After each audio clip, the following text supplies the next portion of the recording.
الحمد لله نحمده ونستعينه ونستغفره ونعوذ بالله من شرور أنفسنا ومن سيئات أعمالنا من يهده الله فلا مضل له ومن يضلل فلا هادي له وأشهد أن لا إله إلا الله وحده لا شريك له وأشهد أن محمدا عبده ورسوله أما بعد.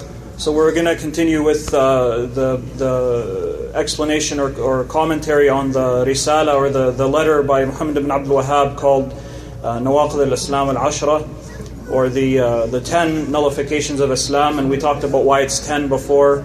It's not only 10, it's much more than that, but these are the 10 main ones, or 10 that the other types of nullifications would go back to, or it's 10 that there's a consensus upon, or there's different explanations as to why he mentioned 10 only. But in any case, last time or before Ramadan we got to the middle of the 6th nullification, or discussing it, which was mocking the religion of Allah subhanahu wa ta'ala. So we talked about the ruling in general. Now we're talking about some specific instances or some specific types of mocking and what the ruling would be on those. So first there's two types, or there's different types of nullifications, or there's different types of mocking the religion, or the different ways that a person can fall into this. One of them is that they do so clearly. And this would be by saying things on their tongue, or writing words down that are clear and it's obvious that they're making fun of the religion. And this is ridda, or it's apostasy based upon consensus. There's no dispute from the time of the Prophet ﷺ up until today amongst the scholars of the Muslims that mocking the religion in this way, whether it's with clear words or whether it's by writing articles or these types of things, that this is a mocking of the religion, and that this would be something that takes the person out of Islam. The second type is also a way of leaving Islam, or it's also a nullification of Islam, but it might be unclear, or it might be something hidden, or it might be implicit instead of being explicit, such as making gestures with the hand, such as sticking the tongue out. For example, if someone is reciting Quran, or if someone, how they put their finger in their mouth as though they're going to throw up, or these types of things, even though someone might say, well, he didn't say anything, or how did he actually mock something from the religion? But it's well known amongst anyone who does these things or makes these gestures that the point of it is to make fun of something. So it's sufficient that the person who's doing it knows that the point of this action is that they're making fun of something of the religion, or they're mocking something of the religion. And due to the extreme nature of mocking the religion and how dangerous it is, Allah subhanahu wa ta'ala even forbid sitting amongst people who are doing it, or remaining amongst the people while they're doing it. As Allah subhanahu wa ta'ala said, وَقَدْ نَزَّلَ عَلَيْكُمْ فِي الْكِتَابِ أَنْ إِذَا سَمِعْتُمْ آيَاتِ اللَّهِ يُكْفَرُ بِهَا وَيُسْتَهْزَأُ بِهَا فَلَا تَقْعُدُوا مَعَهُمْ حَتَّى يَخُوضُوا فِي حَدِيثٍ غَيْرِهِ إِنَّكُمْ إِذًا مِثْلَهُمْ إِنَّ اللَّهَ جَامِعُ الْمُنَافِقِينَ وَالْكَافِرِينَ فِي جَهَنَّمَ جَمِيعًا.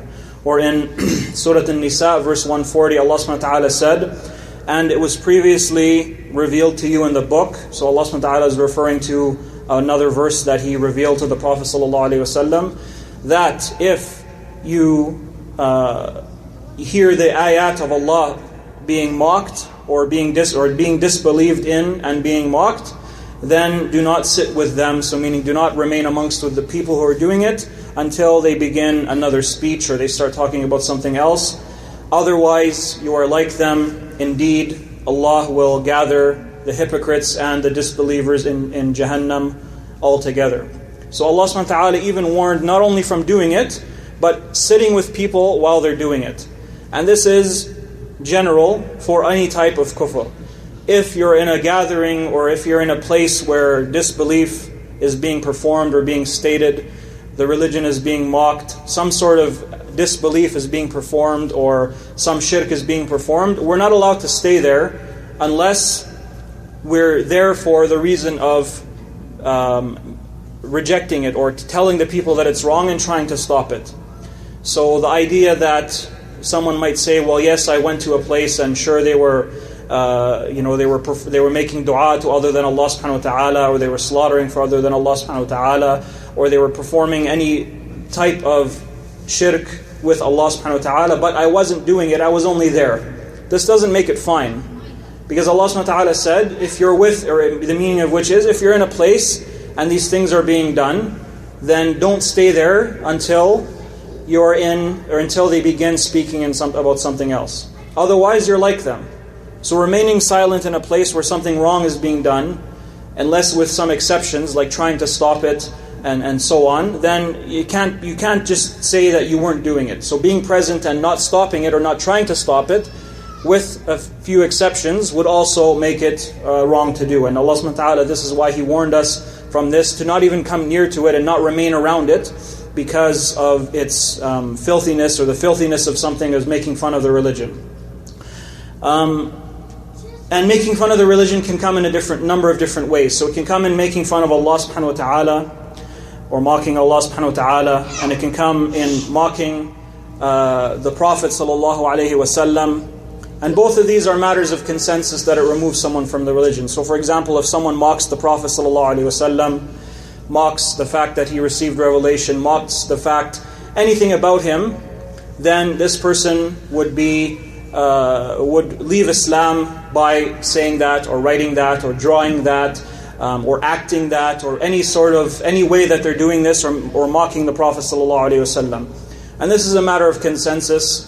This consensus was mentioned by Ibn Taymiyyah in As-Sarim al-Maslul, also Al-Qadi Iyad al-Maliki in his book Al-Shifa, and others. So there's a matter of consensus. No one from the time of the Sahaba up until our days from the scholars of the Muslims has disputed that if someone was to do something like this, that they would leave Islam. Another type is mocking the Sahaba, or swearing at them. So if someone mocks the Sahaba or swears at them as a group, or the majority, or because they're Sahaba or anything like this, then this would take them out of Islam as well, and it would render them to not be Muslims. So if someone says the majority of them left Islam after the Prophet ﷺ, or the majority of them were hypocrites, or the majority of them weren't upon Islam to begin with, any of these types of statements, then this would be also a matter of consensus that they've left Islam. And this was mentioned by Imam Ibn Hazm, and As-Sam'ani, and Qadi Abû Ya'lâ al-Hanbalî, and Ibn Taymiyyah, and Ibn Kathîr, and others as well. So all of these have mentioned that mocking the Sahaba as a whole, or the majority, is a consensus, or there's a consensus that the person would leave Islam, and likewise swearing at them. And we know that this is even the case with specific Sahaba even. So for example, if someone swears at Abû Bakr, or says that he left Islam, that we know that this actually removes someone from Islam. If someone says this about Abû Bakr radiallahu anhu, then he would leave Islam. So if this was the case with just Abû Bakr, what if someone says it about the majority of the Sahaba, or all of the Sahaba? Even though we know that Allah subhanahu wa ta'ala was pleased with them, as He mentioned in the Quran, that He was pleased with those who gave bay'ah, or pledged allegiance to the Prophet ﷺ under the tree. And the Prophet ﷺ bore witness for the 10 main Sahaba that we know, al-Ashr al-Mubashirin bil-Jannah, in the Hadith, Abu Bakr and Umar and Uthman and Ali and Talha and Abu Ubaidah ibn al-Jarrah and others. And we know Ukasha ibn Mihsan was given glad tidings, and Fatima, and many of the Sahaba were given glad tidings that they're in Jannah. So if this is the case with specific Sahaba, how could we say then that the majority of them actually, not only are they not in Jannah, but they left Islam? And we know that if someone says about Aisha radiallahu anha that she fell into zina, that this would remove someone from Islam as well. And what's the reason for this? Because Allah subhanahu wa ta'ala in the Quran said that she was free from what she was accused of. So someone might say, well, what does accusing Aisha or accusing a human being of an action have to do with someone really leaving Islam? The reason for it is because Allah subhanahu wa ta'ala has told us this didn't happen. So if we say, well, no, it did happen, we're saying Allah subhanahu wa ta'ala was wrong. So how can someone then claim to be Muslim. And further than that is what many who claim to be Muslims say, filthy things like the Prophet ﷺ's private parts have to be purified in the fire because he had intercourse with Aisha radiallahu anha and she was a zaniya. So this is sufficient for someone to leave Islam, and for anyone who thinks that they're Muslim to also not be Muslim. How could we then say, well no, anyone who says that, they can say that and they can still be Muslim, and there's a possibility that they believe in the Quran, and there's a possibility that they believe in the Prophet ﷺ, and that they might enter Jannah, when Allah subhanahu wa ta'ala is saying this didn't happen and it was a lie. But then other people to say, not only did it happen, but even the Prophet ﷺ needs to be purified, and they go on and on and on. Or they accuse Umar ibn al-Khattab of things, and they say Abû Bakr, they accuse him of things, and so on. So these are types of things where the person would leave Islam, obviously. Other things where maybe they say an insulting statement to one of the Sahaba. For example, they might say that one of them was weak, or one of them was a coward, or something like this. In this case, they don't actually leave Islam, but they would still be considered a fasiq, or an evil person, and their shahada might be rejected, or their testimony might be rejected, and they would be deserving of some sort of punishment from the authority in Islam. So they could be whipped, or they could be jailed, or they could be something like this. But in any case, they might not leave Islam. But even we see that if even for one Sahabi to make fun of him, who isn't one, for example, that Allah subhanahu wa ta'ala bore witness that he's in Jannah or anything like this, that he's still deserving of a punishment. So someone shouldn't take anything like this lightly, and they shouldn't take anything that other people are doing in this way to be light, or that it's not a big matter, or that we agree that Allah exists, so we agree on this. If we differ about the Sahaba, what's the big deal? These types of clear mistakes. Another type of making fun of the Sahaba, another type of making fun of the religion would be in mocking or making fun of the people of righteousness. So for example, the person says, everyone in the masjid is like this. Those comments you mentioned before, this is Rafidiyya, that's Yeah. The Shia, the extreme Shia. So making fun of people who are practicing the religion. This can be two types of, it can take a few different rulings. So for example, if someone sees someone practicing, whether it's because they're praying, they're fasting, they're giving the zakat, they're performing hajj or umrah, or if it's a woman wearing hijab, or any type of implementation of the religion, if they make fun of that, they make fun of them because they're doing that, then this would fall under something that would remove them from Islam as well. And the reason for that is, if someone entered the masjid now, and he started praying, and then someone mocked him, not because he's praying, but for example, let's say he had a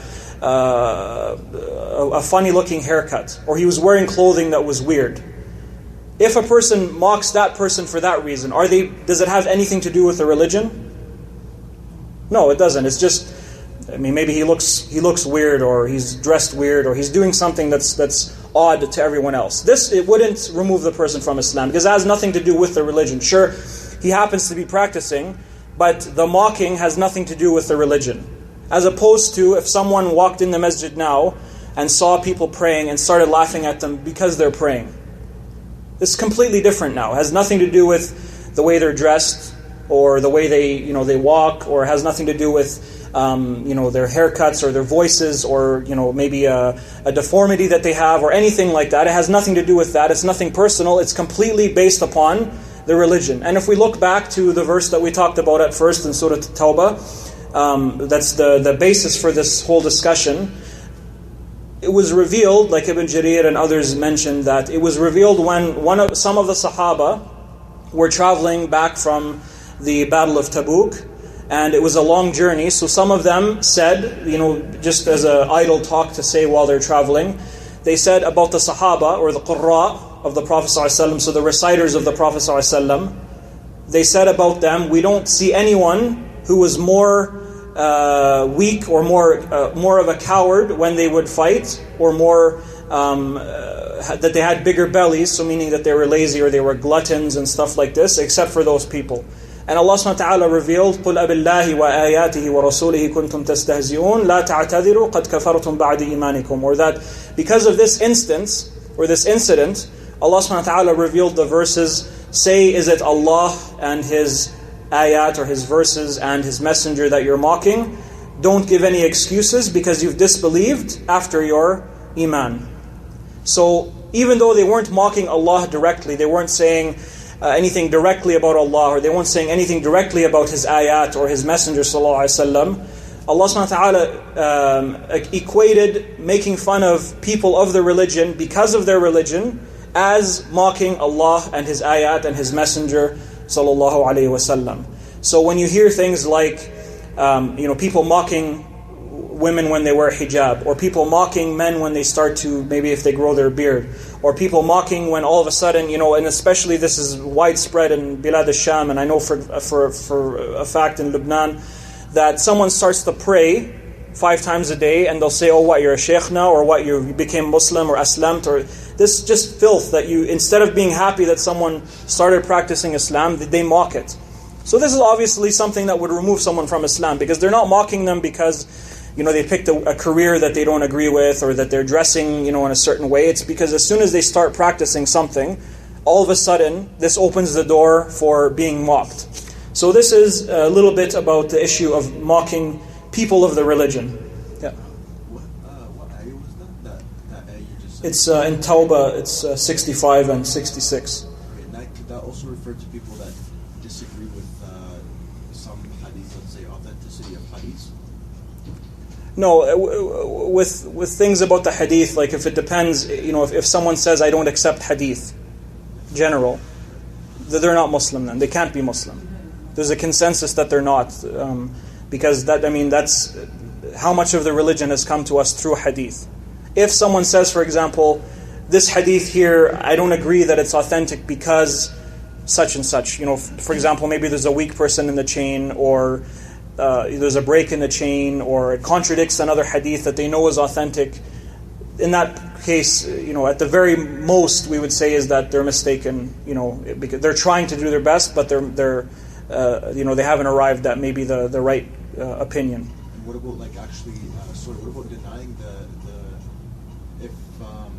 if like a hadith is weak, if you ask higher, more knowledgeable person in Islam, if you ask them about a certain hadith, like the one where if you stay up from Fajr to sunrise, and then you pray 2 rakahs, it's as if you performed Hajj.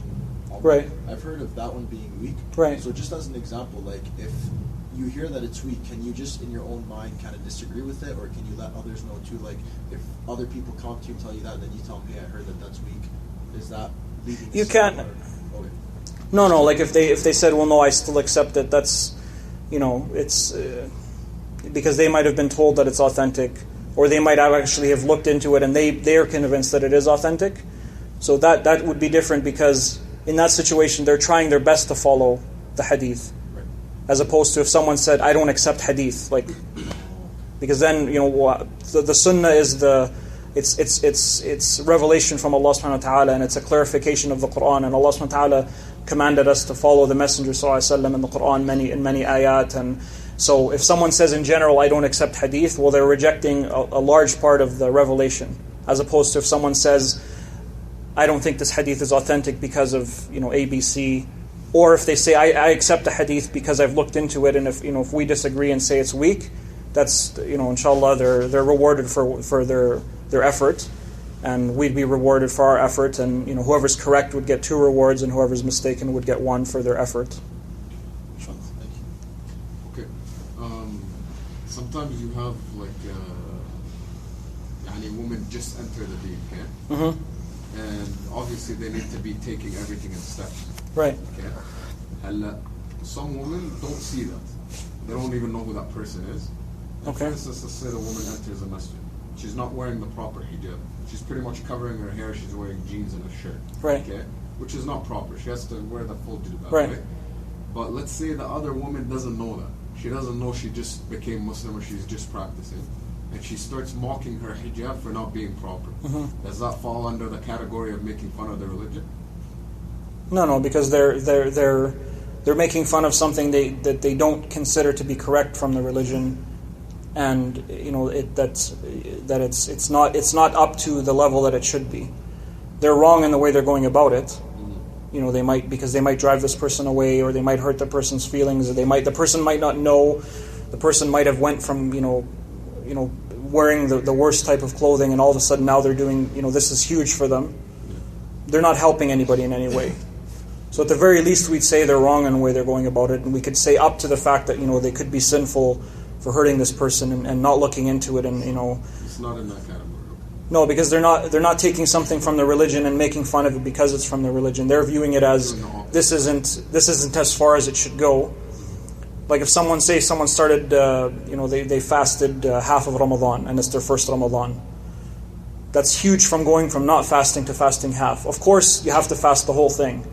But if someone started mocking that person because of that, we wouldn't say they're mocking them because they're fasting. Yeah. We're saying because they didn't do what they're supposed to. They're still wrong in the way they're going about it, but it wouldn't fall under this category. The next nullification of Islam that the author mentions is sihr, or magic, or sorcery. So the author says, that the seventh is sorcery, and from it is a sarf wal atf, or which we'll get into what those are right away. There are two types of magic, and he says, so whoever does it or is satisfied with it, meaning they accept its performance, then he has disbelieved. And the evidence for this is the statement of Allah Ta'ala, and he's referring to Surah Al-Baqarah 102, that he said, وَمَا يُعَلِّمَانِ مِنْ أَحَدٍ حَتَّى يَقُولَا إِنَّمَا نَحْنُ فِتْنَةٌ فَلَا تَكْفُرْ. Or Allah subhanahu wa ta'ala said in this verse, so he's referring to Harut and Marut, when Allah subhanahu wa ta'ala discussed that He sent them as a trial for the people in the earth to offer them, to teach them magic, to see whether the people would accept to do it or to learn it or not. So Allah subhanahu wa ta'ala said, and they wouldn't teach anyone except that they would say, we're only a fitna, so do not disbelieve. So do not accept to learn how to do it and do not perform it or anything like this. So Allah subhanahu wa ta'ala said, or He explained that they would explain to the people that you learning it is a disbelief. So don't disbelieve, don't accept what we're offering you. So it was a trial, or it was a test that Allah subhanahu wa ta'ala sent to the people. So just to comment a bit on this, so linguistically, sihr relates to something that's hidden. So in the Arabic language, it relates to something that's hidden, that's unknown. That the cause for it is something that is unknown, and that's why at night, the last part of the night, so the darkest part of the night, is called sahar. And that's because it's the darkest part of the night. Things that take place in that time, things that are outside, they're the most hidden in that time. So if someone's outside, it's the hardest time to see them. If someone does something in that time, it's the least likely that they'll be seen. If something is walking outside, an animal or anything like that, it's most hidden in that time. So sahar and sihr, they come from the same root word, and we don't need to go too much into the linguistics of it. But this is with regards to the meaning of sihr linguistically. And sihr can be many different types. So it can be things like spells. So someone might say a certain phrase and it has an effect in a sorcery way, or they might write certain things and tell you to eat it, or they'll tell you to wear it, or they'll tell you to recite it yourself, or whatever the case is. And without going too much into what sihr actually is, because obviously we don't want to learn it. We don't want to know. It's difficult to know too much about it without learning it or going too deeply into it. But in any case, some types of sihr, it involves the jinn, and some types don't involve the jinn. So some types of sihr can be done, or they take place by a person doing something, an act of worship for some of the jinn, and then the jinn will do something for them as a payment for that. So for example, if you see someone floating, and they're actually floating, so not that it's an optical illusion or something like that, or someone stabs themselves, or they do something like that, where it's clearly can't be taking place without the person dying or without something that's a miracle, but it's also not an optical illusion. These could be types of sihr, and inshallah we can go more deeper into talking about the different types next time. But there's two types really to focus on. One type that involves seeking help from the jinn, and another type that doesn't involve that. So that could be saying things, just certain spells, or making certain mixtures, or writing things, these types of things. It might not involve the jinn. The type that involves acts of worship for jinn or for planets or stars or any sort of heavenly bodies, there's a consensus that this is a matter of disbelief. And the reason for that is because even the thing leading to it is disbelief. So if you worship a jinn, whether you perform magic after that or not is irrelevant. It's not irrelevant in the sense that doing two things of kufr is worse than doing one. But doing kufr on its own, to get something from the jinn, you've already left Islam. If you worship, if you make sujood for a shaitan, if you slaughter, if you do any of these types of things for a shaitan, to get something, the act that you're doing to begin with is already an act of shirk.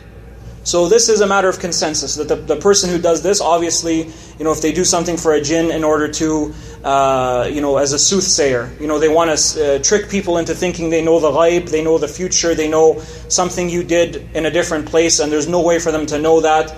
These types of things, they would seek help from the jinn, and then they would, do it. Or if they want to float, if they want to, people in different countries, they'll give different examples of things that are done, but you might see someone stab themselves, you might see someone shoot themselves, you might see them do different things, and all of these things, naturally, the way Allah subhanahu wa ta'ala has created the universe, the person would normally die. It's not something they would survive if they stab themselves in the heart, or they shoot themselves in the head, or whatever the case is. So this is one type. Another type, which we'll get into more detail next time, is the type that doesn't involve seeking help from the jinn. Because there's a difference of opinion on whether the person would leave Islam or not. Some say he wouldn't, because he didn't worship anything other than Allah, but the majority say that he would leave Islam, whether it involved seeking help from the jinn or not. So I think that we finished number 6 and we're done about half of number 7. Inshallah, we can stop there for tonight and take any questions. And then next week we'll finish talking about the magic, and then we'll go into number 8, which is allegiance, or forming allies or allegiance with non-Muslims against Muslims. Wallahu a'lam.